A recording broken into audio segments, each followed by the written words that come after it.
The Apocalypse RV build starts now. Here's our donor. Poor little guy. We're going to use the frame, chassis, engine, transmission, all that stuff. We're going to rebuild the NV4500. We'll seal up the engine. Up top, it's sealed up real nice, but down below, there's leaks all over the place. I think it's mostly the rear main, but we're going to go through it. But first, we got to get the body off. But before I do that, let's find some fun stuff on this tinkered on old Ram.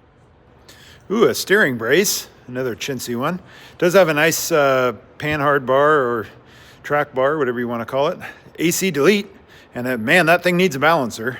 That's about ready to come apart. Everything's real wet. There's definitely some leaks down here. Power steering, engine, transmission. The aftermarket fuel system there that's held on by one bolt that actually seems pretty rigid though. But I have to say, I think that's Foss, and that fuel line didn't hold up to the age. Doing. So that has to be stationary when you pull your e-brake, which is actually pulled right now. That's how it's held. And then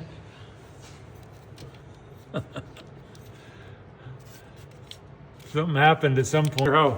How good the rear brakes worked.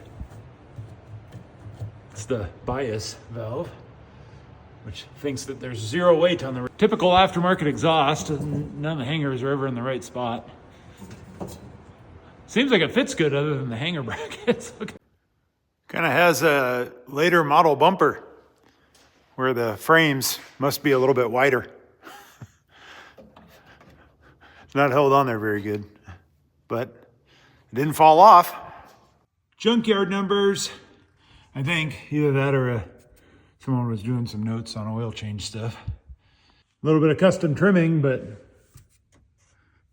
custom screwdriver hanging out of there. That's in there too. Pretty clean under the hood, but there's a couple funny things. Like one, there's no second battery. And I think that's only on the diesels that are equipped with spark plugs. So something fishy's been going on with this thing. It does have this. That's nice.